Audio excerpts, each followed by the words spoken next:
Well, hello, everybody. Welcome to another installment of Show to V with Mike G, the show of life, the show of LA, New York, Rochester, New York, Aquarii, tequila, and so much more. Today's guest is the brand manager at Mixwell and also a brand ambassador for Altos Tequila. Just moved to Austin, Texas, Mr. Daniel Warrilow, a friend of the industry, has been doing this for quite some time. Born into it, it's in his blood, and he's a great guy. He brought a bottle of sherry. What more could you ask for in a guy? He's got great friends in this industry, and people really love him, and spending some time sitting down and talking to him. I mean, he's amazing, and you know why he's amazing? Because his birthday is the same as mine, and yes, that's right, as an Aquarius, we are very self-centered, hence why I want to hear myself talk right now. But I hope you guys enjoy this chat with the legendary friend of the industry, Mr. Daniel Warrilow.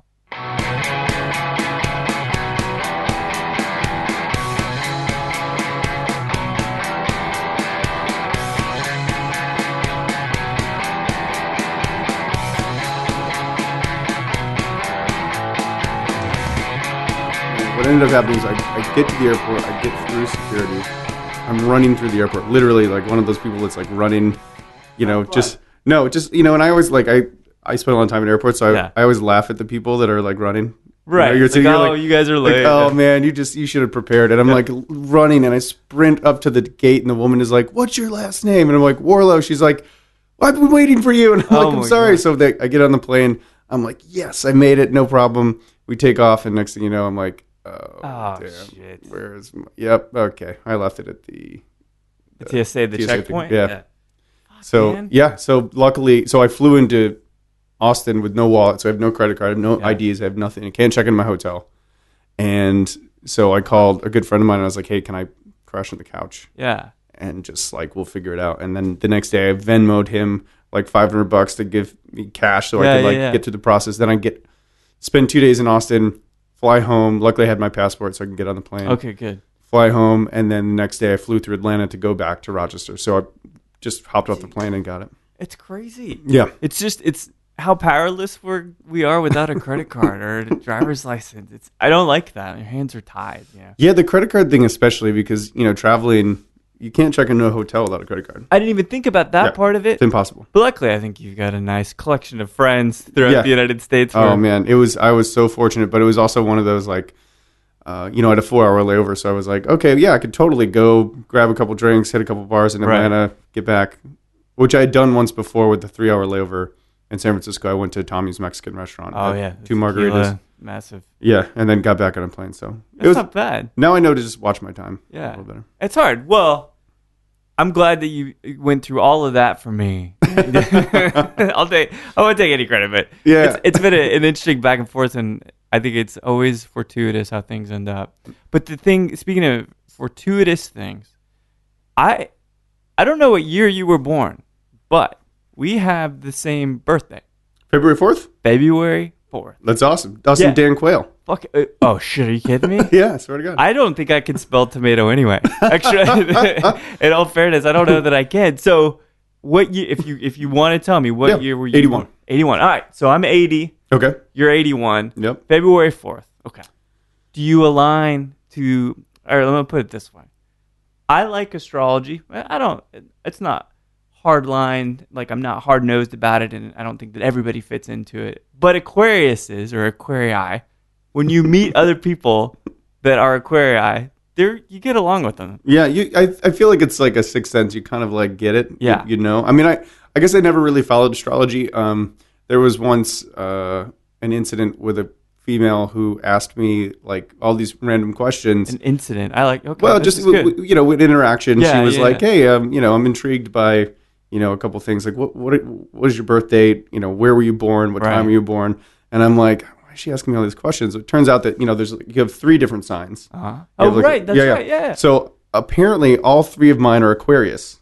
Oh my God! Which I guess is really crazy. And so I'm now all of a sudden I'm like, oh man, I'm just like super Aquarius. So I feel like I have a sixth sense for Aquarius. Yeah. So in a dynamic. So when let's say an argument, right, or like some kind of conflict, are you the guy that smooths it over? What do you feel like your best hat is to put on in conflict? I guess it depends on the interaction, like who I'm conflicting with. Someone you love, let's say, okay. or like a lot. It's either I'm either gonna smooth it out, or I'm just gonna be like, okay, I'm gonna walk away now. Really? This is because it's like it's just not a thing. Yeah. Most of the time, I'd rather just be the guy that loses.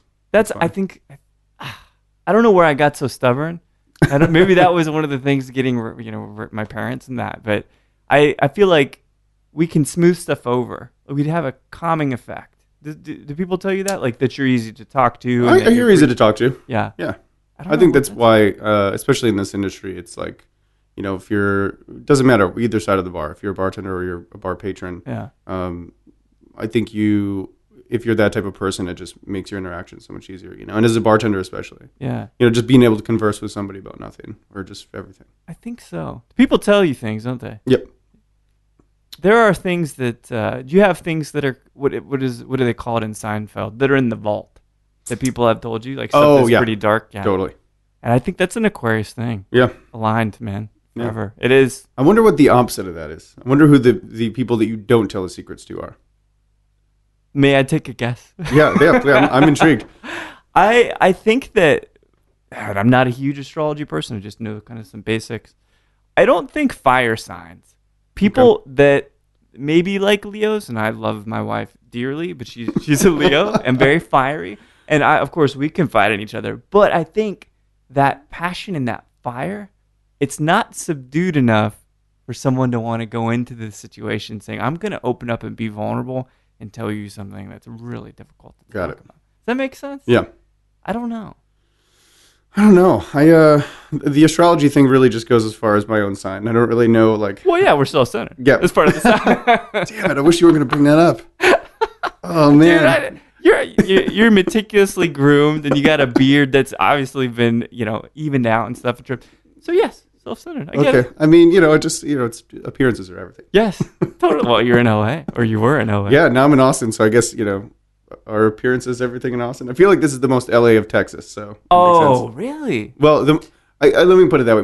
The most California of Texas. Yes. No, I agree with that. Yeah. Absolutely. I think it's an interesting blend of you have to look like you don't care but care. The passive chic. I think that's also like a millennial thing. It's so? Kind of like, because we kind of did that with the whole grunge thing in our it was like, I want to look as dirty as possible, but I'm actually really clean. But the dudes in Seattle were like loggers, but then maybe when it made it into middle America, it kind of changed a bit. Yeah. But so there's like some interesting chapters to this story. I know we'll talk about LA. We'll talk about your recent move to Austin. But admittedly, you are a New York guy. You grew up in Rochester? Grew up in Rochester, yeah. Well, I actually grew up in a small town called Naples, New York. Where is that? It's so there's 5 Finger Lakes. In New York, and the farthest one west is called Canandaigua Lake, and at the base of that is the town called Naples. And I think currently they're at about 2,200 people. Amazing. Yeah. What kinds of things do you do in Naples? Yeah. You leave Naples? No, I mean you just count your time till you leave. Right? No, I mean my parents live there. They just bought a house there, so I went back for Thanksgiving to help them like put up drywall and insulation and stuff. So there's a lot of like farmland. There's a lot of it's rural. Yeah, very rural. What kind of industries were you focusing when you were living there? Really interesting story. My mother, she did she helped veterans find jobs, so she did permanent job placement for disabled veterans. Wow. And my stepdad, who was in the family business, which was a cemetery, was an undertaker. Really? Yeah, he managed a cemetery. So his father did that. I ended up working there when I was 12. Is it not intensely scary being a 12-year-old in a cemetery? Not really, because they talk about like the graveyard shift. Like no one works the graveyard shift. So like at the end of the day, like you're working from 8 to 4. Same business hours. So it's actually just really pleasant because you're outside in the summer and you get a lot of sun and exercise and a tan. In the winter, it's horrible. Yeah, it's bad. But I ended up doing that when I was 12. I ended up working there for a long time, but my stepbrother now runs it. So it's been in the family business for... Was the offer ever on the table for you to run it? Yeah. What'd you think? Yeah, I didn't do that. No, I mean, it was interesting as a younger guy, but as I started growing up and I got into the industry that, I'm currently in, when I was 15, I worked in a restaurant. When I was 21, I started bartending. Oh, so all pretty... Yeah. Very much in the hospitality piece. What do you think... Well, all right, before we get there, because I always feel like, in a way, it's almost like this genetic proclivity to being in the industry, whether it's on the food side or whether it's on distribution or whatever. But you, in high school, this dude, were you a music guy? Were you concerned about grades? What kinds of things were you getting into? I definitely wasn't concerned about grades. There was a large portion of me that was like, this school thing is, I don't get it. I don't know why I had to do it. Again, the self-centeredness of an Aquarian.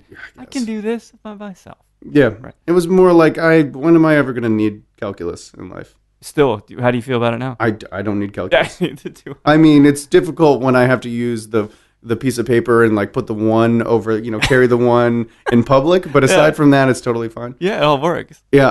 No, I mean, I guess it was never my thing. I graduated from high school. Yeah. Yep. Of course. Did that. Went on to college, and that was short-lived. What field were you even pursuing? A couple different things. I mean, I started with computer information systems, and that was like, okay, I'm gonna get into computers. This is like a booming industry. I'm gonna like learn how to write code and all that stuff. And then after like a couple weeks of the computer lab, I was like, this is not for me. Well, you talk about something different than. That's inward facing. If you want to deal with people, you don't become a coder, right? I learned that right away. Yeah. Yeah, that was something that I got away from right away, and then, changed my major a couple times. I actually ended up with hospitality management. Really? Yep. So 15, you say you kind of had your first gig. Were you working at a restaurant, I imagine? Yeah, actually, so, you kind of talked about the genetic thing. So my mother, when I was a young kid, she worked two different places. She worked at a Chinese restaurant at night, and she worked at a diner in the morning. So ding ding right there. Yeah, so it was something that I was raised in. Literally, like I would go to the Chinese restaurant after school and eat dinner there, and like we'd go home together and stuff like that. But and then I ended up working at that Chinese restaurant when I was 15. Did you really? Yeah. Did they still remember your mom having worked? Oh yeah. Oh, that's so cool. Even to this day. No shit. Yeah, it's an interesting kind of family story that would take forever to talk about, but they were very, very tied and very close together. My mother and the owners, and so we, when I was 15 and started bussing tables there, it didn't matter how much work I did. He would always give me $100. No matter what. I swear to God, it was crazy. Not a bad deal for 15. Yeah, I think he also felt like my mom helped him a lot with to like purchase a car and like translate things. Kind of be like. Because he was also always very like socially awkward in a way. Mr. Lee, he was a really great guy though. Wow, that's really incredible. Awesome. So did you imagine it's exciting? I always loved Chinese food when I was even a little kid. Yeah, I still love Chinese food. Yeah. I ate it for years. I still eat it. Vivid. It's just something. It's called MSG. There was actually talking about umami. Yeah. Seriously, there was a massive tub. It looked like an oil bin. Yeah. What do we call them? Oil barrel. Yeah. And on the side it said MSG, and it was in the kitchen. I mean. It's great. Yeah, it's just it does salt, make man. stuff, and there's still, everybody thinks, it gives you headaches, it's bad for you and things. Well, glutamates are good for you, for one, but secondly, there's only been one study that links it to even having remotely a headache. And that was it. I never had a headache from Me neither. Maybe it was all the booze that I drank with it that gave me It cancels it out, I think. Maybe. Oh, yeah. Maybe that's it. So, you graduate high school, you do the college thing for a bit, and you're saying you're about 21, then the booze bug takes over? Is that when you start bartending? Yeah, I worked at a couple places in Rochester, and when I was, I guess maybe after a couple of years of doing that, which in Rochester, New York, by the way, I mean, if you bartend one night at a beer and shop pub and you're making $300, your rent's like $400 a month. Like what? Oh man, you know what I mean? You're working like 3 or 4 nights a week, and you can do whatever you want. So it was the life. And when you're like 21, 22, 23, like it was just stupid the kind of trouble you get into. How do you even not get in trouble? Yeah, no, because you have so much time. Yeah, and then all the bartenders. The other thing was there were so many cops that would come in. I knew all the cops. That's bound to get you some breaks now and again. Yeah. Right? Oh, many times. I actually went on a ride along with my friend Christian, and he took me all over the place one day, just all the stuff that he would do. We arrested a couple girls for stealing and dropped them off at jail and stuff like that. Right. So you get to know like cops really intimately and like all the people in all the other bars. So on your days off, it's just like, you go visit your friends at other bars and you never pay for anything. It was crazy. But, I guess after I left Naples and moved to Rochester, I always just had like this thing that was like, I want to see more. Always. There's always an appetite for more and more. Yeah. So when I was 23, I moved to New York City with my friend Sam, and we got an apartment on the Upper East Side, and I slept on the couch, and it took me like 3 months to get a job. Some things never change, do they? Dude, still to this day, I'm waiting for my bed. It comes on Sunday. Your band's going to break soon enough, man. I promise. No more couches. One of these days. They're comfortable, though. Yes, very true. But that's good. So you're kind of setting roots. I mean, again, this may be like a brilliant new chapter, and I don't know if it was for love or whatnot, which we'll talk about. But that's always the thing, man. People are moving for women. I think that's all right. Love will drive you to the other side of the world. Is that so? Why did you not? I think everybody wants to go to New York City. I mean, it is this just pipe dream for many of us, and lots of people from Austin. It's not that big of a jump, so they go down there and hang out and work out. They're in New York. What was it for you? Just the biggerness of it, the cultural epicenter of the world, kind of bit. To be honest with you, I just knew. I can't even explain it. It was just I knew that I had to do something else. I had to go somewhere else. I'd never traveled anywhere. Oh, really? I'd been to Florida. My dad moved to Florida when I was a kid, so I'd been to Florida. I'd never been west of the Mississippi. I'd never left the country, except to go to Canada when I was 19 because you could drink. Yeah. So that was. And Canada's amazing. Yeah, it was great. Toronto was awesome. But that was just, it was a part of me that was like, I just want to see more and do more. Yeah. So my friend Sam got accepted to Parsons School of Design, and I tagged along with her, and we moved down there. That's so cool. Yeah, it was the most trying but also defining time in my life. Did you feel equipped coming from what is essentially a small kind of insular place to something that is incredibly expansive in every way? It's interesting you say equipped because I think no one who moves into that can be equipped unless you'd visited a few times. Yeah. But because I wasn't equipped, I think it's what got me so far because I was so curious. Oh, wow. Every corner I took, every time I went somewhere, I walked for hours and hours every day. Trying to find a job, you're going from place to place with a resume that has no New York experience. Right. So it took me a long time before it got to the point that I was like, okay, I can actually go in and talk to somebody and be like, oh, kind of BS my way through what I need to in order to get a job. And it got down to like the wire. It was like, I've got $5 in my pocket. Got to make this happen. What am I going to do? Yeah. And I went onto Craigslist again, like I did every day, and I saw this cold call or cattle call. They bring a bunch of people in, and you just like stand there. And I walk into this restaurant on 17th Street, and it's like 30 people, and they're all looking for this 1 or 2 bartending gigs. Right. I'm like, crap, what am I doing here? Did you feel like you had like the skills to kind of after 3 months? Absolutely not. Yeah. Okay. You know what I mean? Like, because I'd been turned down at even the worst of places. And so I sat down with the GM. I waited it out. I was like, all right, I'm just going to sit through it. Yeah. And I remember to this day, Dwayne, he sat me down. He looked at me. He's like, you look like a very well put together young man. Can you start tomorrow? I was like, absolutely. Yes. Amazing. And it was like the moment that changed my life. But the funny part was I still only had $5 in my pocket. So I had to walk to and from my apartment every day because I didn't have enough money to take the train until I got my paycheck. How far away was your place roughly? Oh, man, it was like an hour and 20-minute walk each way. Jesus. That's crazy. Insane. But you did it. I did it. And you know what? The day I got my first paycheck, I went to the bar that a friend of mine was running who let me drink for free because he was like, until you find a job, I'll let you drink for free.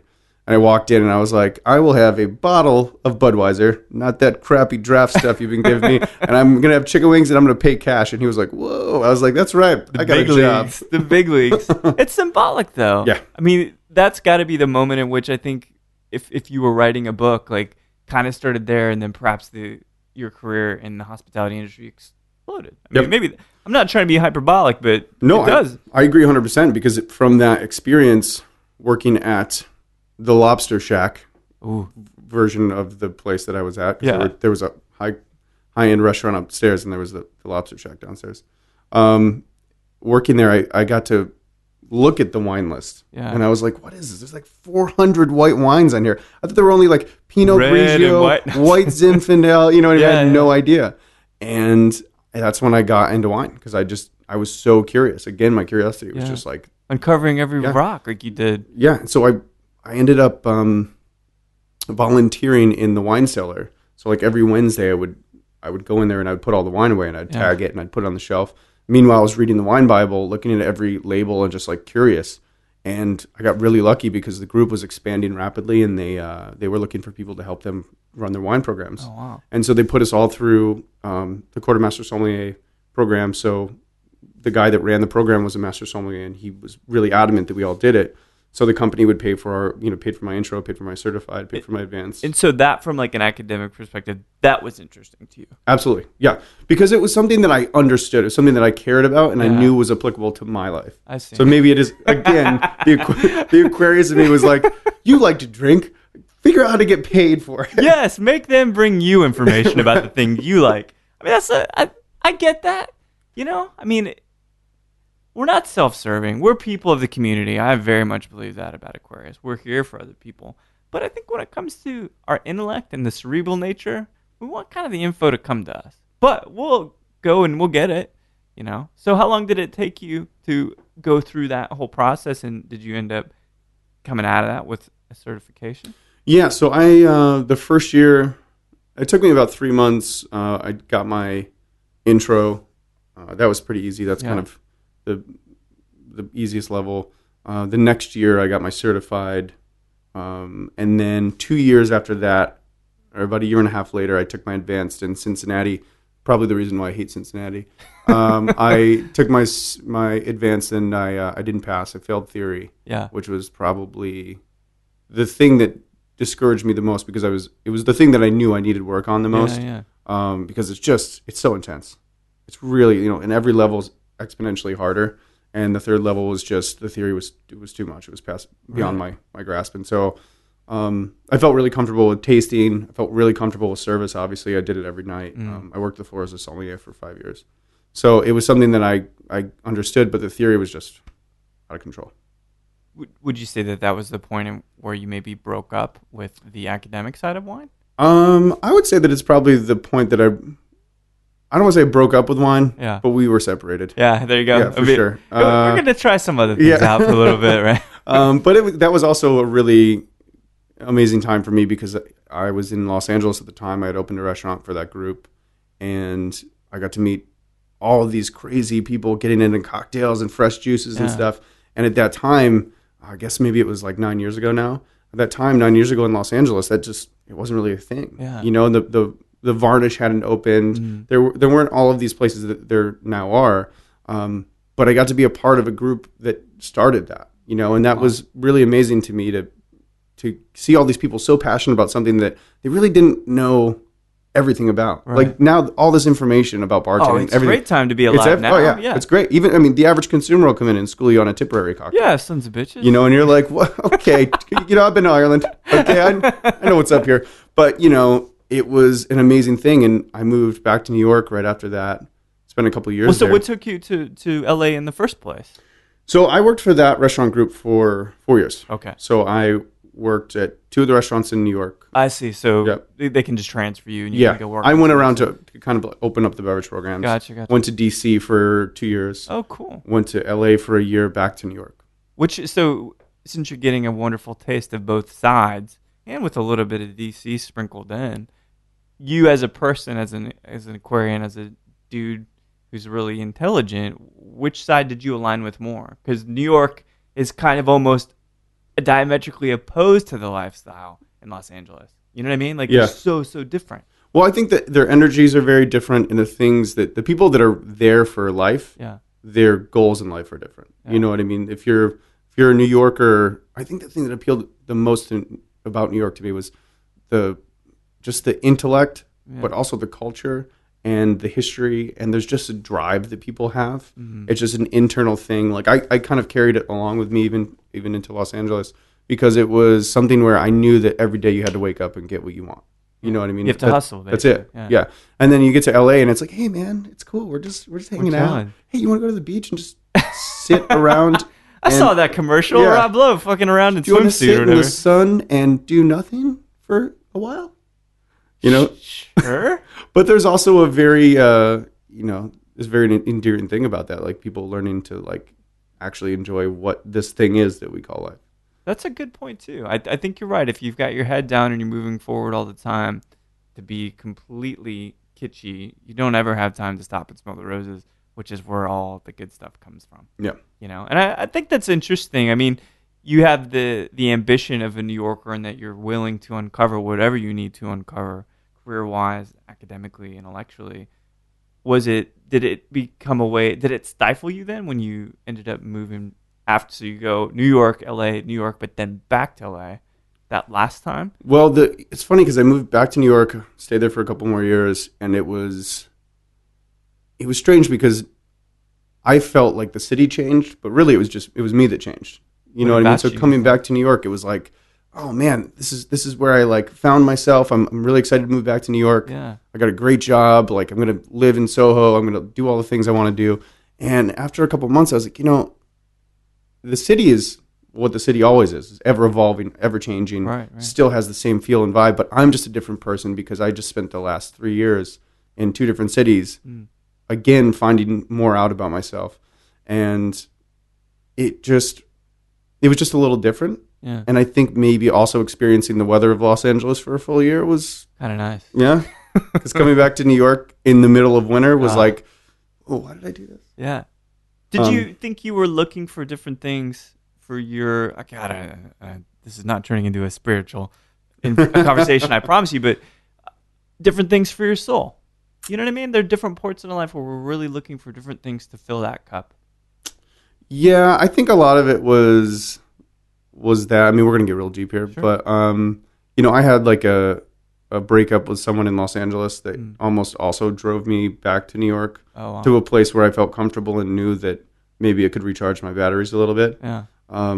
Which it did, and it revived me in a couple ways. I ended up opening a hotel there and meeting some people that are really still influential in my life, so I'm really happy that I did it. But after 2 years and after opening a massive hotel as the beverage director, I was like spent, because you're working. The first day we opened, I was there 23 hours. Yeah. So it's one of those things where like, working 12 or 16 hours a day for 3 months straight is like, okay, this is not what I want. Yeah. So that's when I decided to go back to LA. So I'm really happy that I did that, and I'm happy that I had all of those transitions, because if I hadn't, I wouldn't understand as much as I do about life and about what it means to like give yourself what you need, and to find that.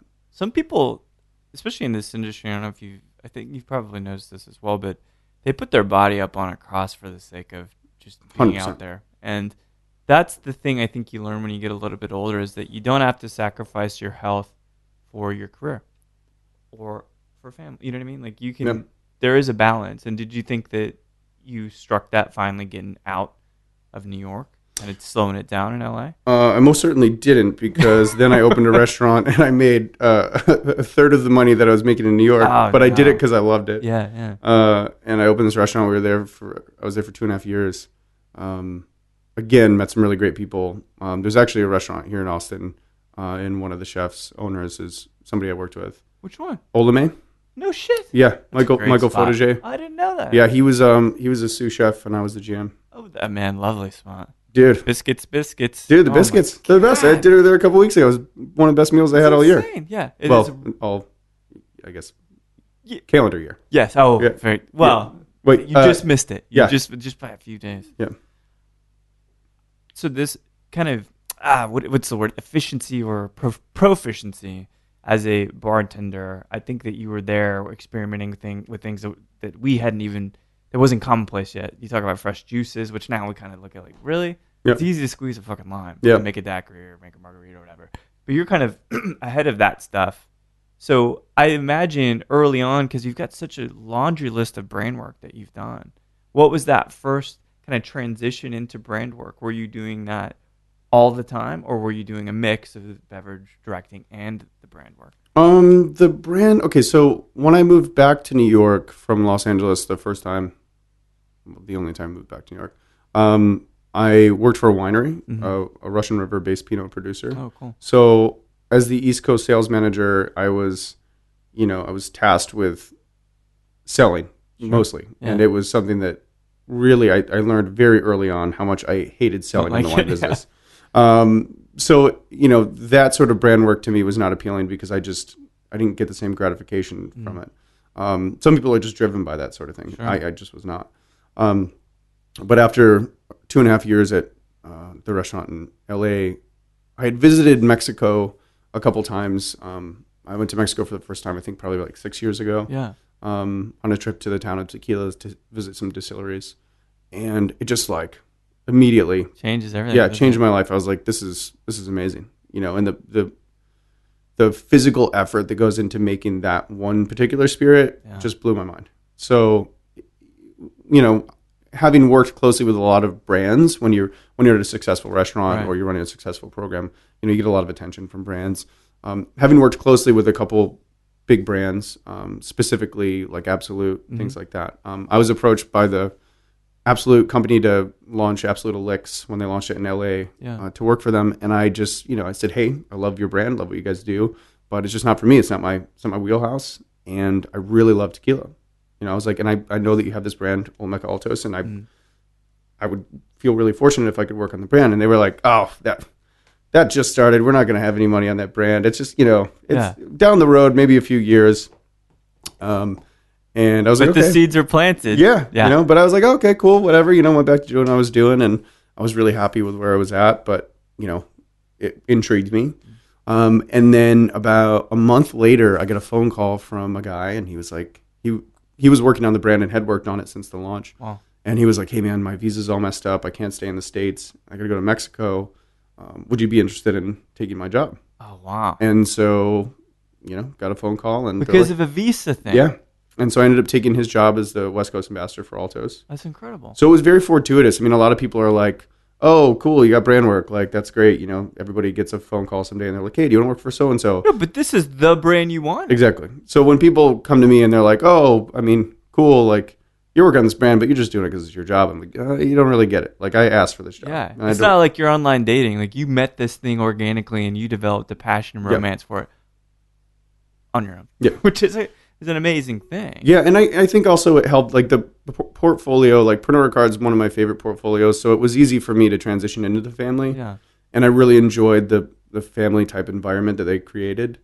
But again, it was my first run at this sort of thing, so it was a strenuous couple of years. What do you think, like, you personality-wise, what do you think is your kind of approach to brand work just in general? Is it moving units? Is it developing deep relationships? What do you really enjoy about it? I mean, I think everybody has their own thing, obviously. Yeah, exactly. Like you mentioned, there's a couple different approaches. But for me, I really care about what we do. I genuinely love our product. And what we're doing is not trying to take over the world. Yeah. I think a lot of brands are out there like, I want all the shelf space. I want all the cocktails on the menu. I want all of that. I want to take all these other brands off the shelf. That's not what we're trying to do. Yeah. And I think the more people understand and hear and see what we're trying to do, which is really create an amazing, well-made product at an affordable price. It was created by two bartenders who were based in Europe who wanted to do exactly that. They legitimately were like, hey, and if you travel anywhere outside of the country, you realize that because of our geographic proximity to Mexico and because of brands like Patron that build the luxury tequila category, we're really fortunate to be agave crazy at this point. Oh, yeah. Other parts of the world, they don't have that. Yeah, you find Mezcal in Mexico, good luck. Or excuse me, Mezcal in China. I mean, really, really good luck. It's almost, depending on methanol and stuff, there's some stuff going on. But you're right. We're here. California is a great strategic place to be. Texas, Laredo specifically, warehouses so much of the world's mezcal and the world's tequila.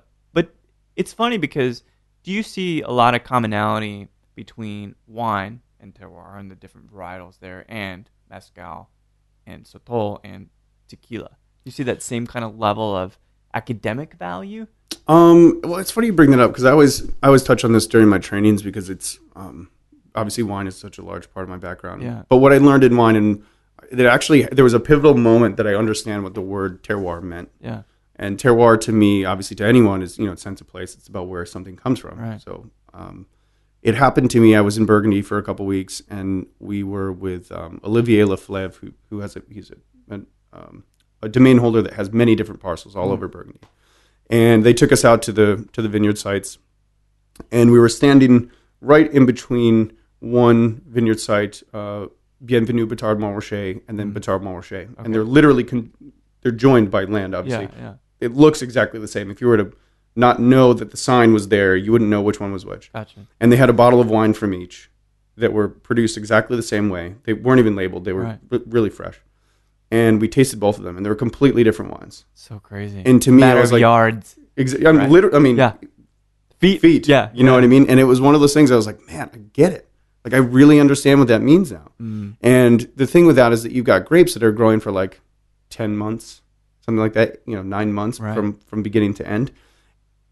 Agave spirits are growing anywhere from 6 to 8 to 10 to 20. I've had a 30-year-old agave. Yeah, exactly. Yeah. And like everything that goes into that, 9 or 10 months of growing that grape is so much more intensified in agave because all of those years are compounded. Yeah. So to me, agave spirits they speak to you. They speak to you about their history. It's like cutting a tree and looking at the rings and seeing what the weather was like. Absolutely. So to me, like agave spirits hold so much more in them. And I think it's something that I relate to it because of that. And my experience going to Mexico was just like immediately, I was like, I get it. Yeah. I understand what you guys are doing. And seeing the physical labor that it takes to do it, it was just like watching people harvest by hand, harvest grapes by hand. Yeah, it's amazing connection to the land. I think in the West, we call it the West, especially in the concrete jungles like New York or D.C. to a lesser degree, we're removed from the process. This is one of the things I think that's been great about the food resurgence and handmade cocktails and stuff. That you watch people do a thing you take a raw ingredient, you turn it into something. Yep. And I think that's the change in the narrative and the way that people look at what they consume now. Hence why agave is becoming, I think, such an amazing emerging market.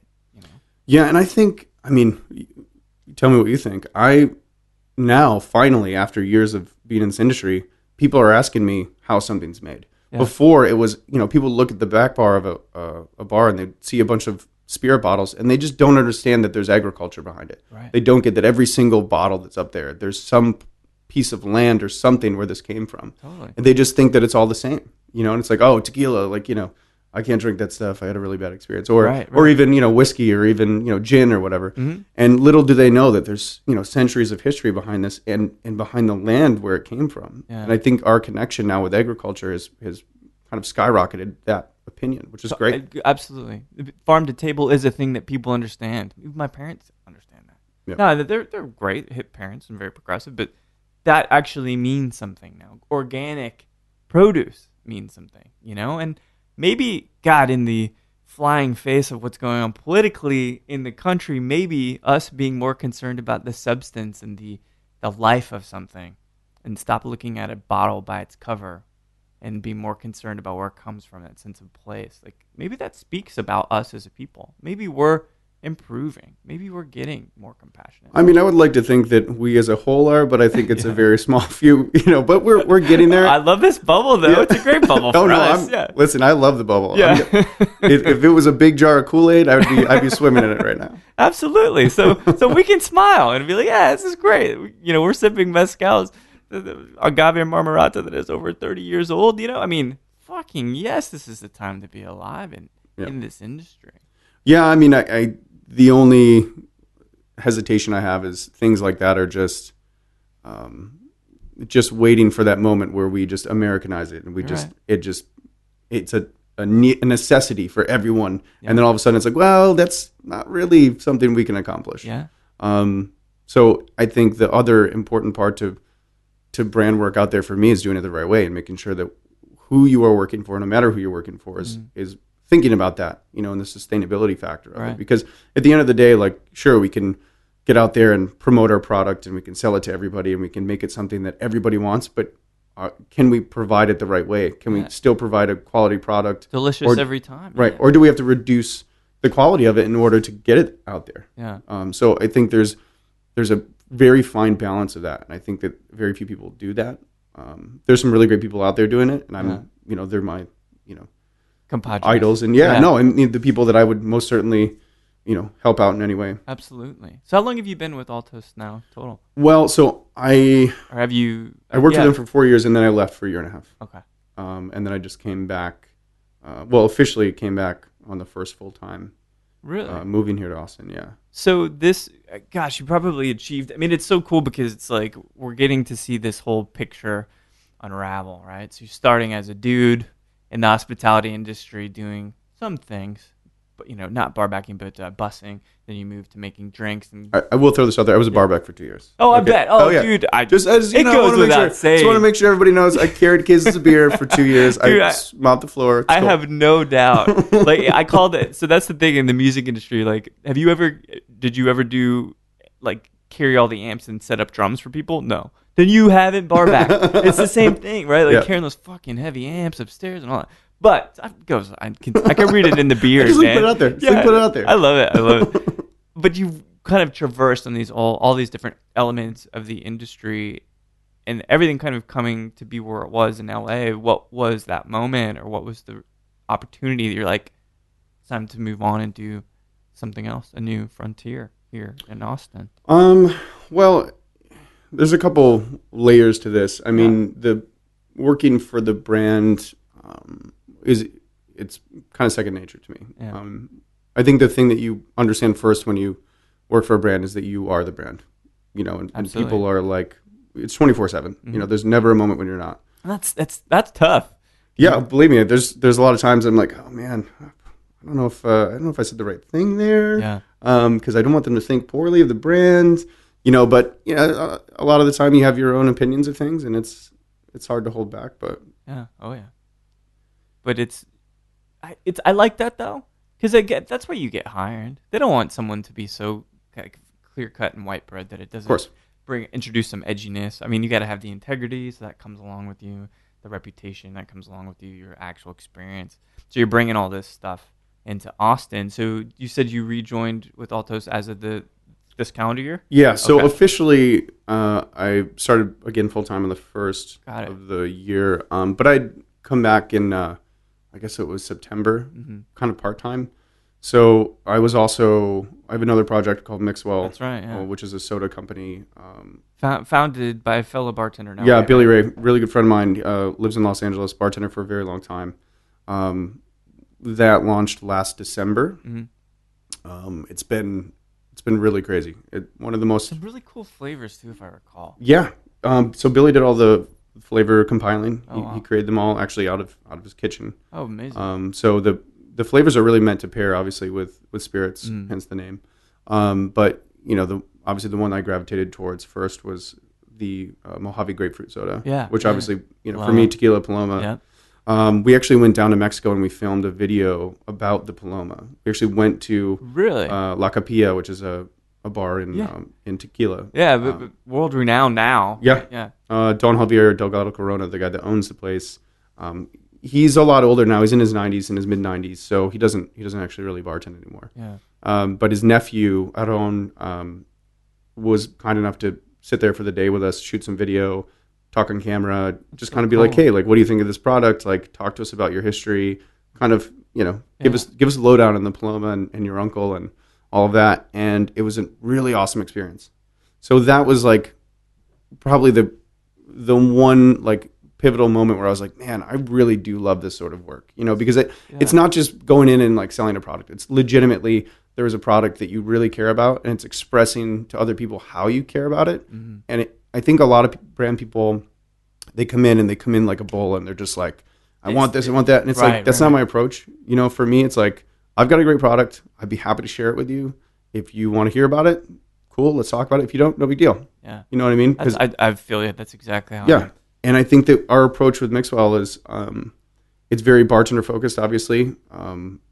But it's also something that's like, dude, we have a really great product here, but we don't really care. We don't want you to just look at our product. We want to showcase bartenders. Yeah. So a big thing for us is like filming in every city that we go. We film bartenders and we talk about why they do what they do. I saw Ryan was in one of those videos, Mr. Sumner, which he's a Dallas guy, and then he moved out there. So, dude, love good Ryan. Dude. Yeah, really good. Amazing guy. Expecting a kid now too. Yeah, he and Maxine. Both of them are in the video. Yeah. Oh, is that really? Yeah, Maxine's in the video as well. Yeah. Oh, cool.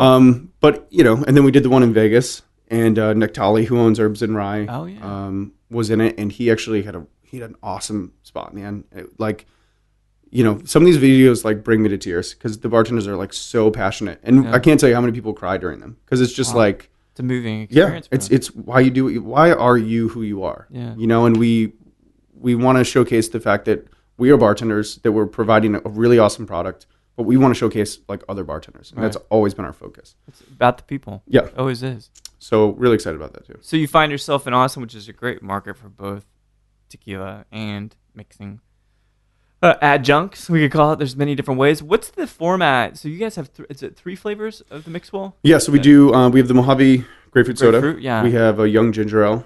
Then we have a dandelion tonic. Oh man. And they're all in resealable cans. Oh, that's so brilliant. the first resealable cans in America. Yeah. What's the mechanism there? There's a German company called Exo Solutions, and we kind of partnered with them. The top is really unique. Looks like a regular top, except it's got a black plastic piece, and what's kind of cool is underneath the top, there's another piece that has like a rubber seal. So once you open the top and slide it back, it opens, and then you slide it back and seal it, and it seals back up. That's incredible. And it holds carbonation for 2 days. Holy shit, that's insane. Yeah. And these are 6.5 ounce? 12 ounce. 12 ounce. Even better. Because you can reseal it? Yeah. So I think a lot of the time people, they pick up the like 8 ounce little pop tops. Right. Use half of it and it's gone. So and you're saving money for everybody. Yeah, for sure. It's cheaper per ounce, and it's also, you know, you can reuse it. The other thing is that we went all natural, like, you know, organic agave nectar, you know, natural cane sugar, stuff like that. I'm sure you can taste it. Yep, it's delicious, man. So again, you know, it's great that we finally got to connect, and it's really a shitty day. I mean, it's cold as fuck outside. Dude, this is crazy. I can't deal with this. Which is funny, right? And I guess it's good. You moved to LA for the weather. You moved to Austin. Now the weather will be good. And yeah, I'm sure. I mean, backhanded slap. Luckily, I've been coming here for 4 years, so like I've experienced a little bit here and there. So I knew what I was getting into. So it's fine. So what are you looking? Like, let's look at like the next year. So you're in Austin. Austin's in a great place culinarily in terms of mixology, hospitality. What do you have anything specifically that you really want to accomplish while you're here? I mean, obviously the brand guy is going to be like, I really want to, you know, you grow personally, the brand. How about that? But let's be honest. I am that person because why else would I have come back to do it? Sure. But at the end of the day, like we have some really cool, awesome projects coming, especially with Altos, where we do a global competition called Tahona Society, and this will be the first year out of the 9 years. Well, not seventh year out of the 7 years that we've been doing it, that somebody from Texas will get to compete and go to this global competition. We've had winners like Charles Lee won 1 year, and they're competing against like 20 other countries around the world. So it's the first time that I can actually do an event where we can have somebody from Texas win and go with 2 other Americans. So that's one, and then we've got a couple of, you know, really cool, like fun little things for bartenders that we're going to do, just really cool events that I'm really excited about. And I think over the next year, it'll be great for me to get to know the city more, the people here. Obviously, we know a lot of the same folks. Yeah, sure. But it'll be great to, you know, to become more of a part of the scene, which is cool. I'm excited about. Well, so I want to kind of step outside. Maybe this is someone that drinks a lot or is in the booze industry, but taking all this brand work away and you kind of as an intellectual dude, I've only started recently asking this question, and I've got some really interesting answers. This is what I'm going to ask you. So you're at a hotel bar. Shit, let's say the Savoy. You're just hanging out, drinking at the bar. And if there was anybody in history that's dead, alive, ghost, doesn't matter, who would you like to sit at that bar and just share a drink and chat with? You know, I'm gonna give my answer. Yeah. But I'm gonna preface it. Are you gonna qualify it? I'm gonna preface it by saying that maybe it's not a person that I necessarily have read their work. Yeah. Or all of their work, let's say. But because of my experiences, I'd like to, you know, get to know a little bit about. So I'm gonna say Ernest Hemingway. Okay. Because of course. Of my, you know, multiple trips to Cuba. Like I love Cuba. I think it's an amazing culture. Yeah. Obviously, I really hope that in the next couple of years, things change for them. But I want to know more about that guy. You know, the guy that just kind of put himself in solitude, or the guy that was just, you know, on a boat fishing, and, you know, what was his life like, and how did he get there, and, you know, what was his drive, what was his passion? Yeah. Probably one of the most intriguing people to me. I think so too. And I think he fought, there's lots of rumors about Hemingway and latent homosexuality and stuff, which may be a piece of it. I don't know. Doesn't really matter. But you think you guys would get in a fight? I think we would be the best of friends for a few hours, and then we'd definitely get in a fight at the end. Drink 4. It's like, yeah. Okay, 16 daiquiris later. Yeah, no, I don't know. I would like to think that we would be the best of friends, but from my understanding, he wasn't the kind of person that, came out as the best of friends all the time. From what I understand. Yeah. And ironically, my parents are in Key West right now. They just visited his house. No way. Yeah, I really want to get down there. Bunch of cats. 6-toed cats, apparently. It's crazy, right? That's crazy. Yeah. Well, it's been brilliant chatting with you. I'm glad we finally got to make this happen. I know. I gotta apologize. I really... Not to worry. Man, the schedule was insane. And then also, I just don't know how to put something in the calendar, obviously. Well, this time, you've got your ID, so I can make sure it's you. Yep. Which is good. And I'll see you next week at the San Antonio Cocktail Conference. Awesome. Doing a lot of cool stuff. And I'll bring some fine mezcals, and we'll have to exchange some sips. Awesome. Dude. Thanks so much for chatting. Yeah, thank you.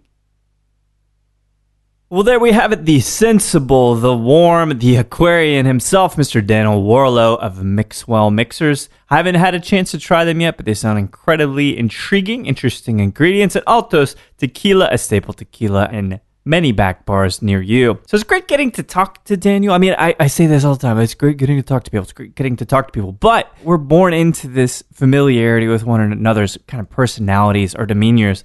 And in a sense, it was kind of like talking to myself, which is a great thing. Because right now, really, talking into a microphone, it's like I'm talking to myself. So Daniel, thank you so much for the share. And Godspeed on your efforts with Mixwell and Los Altos Tequila.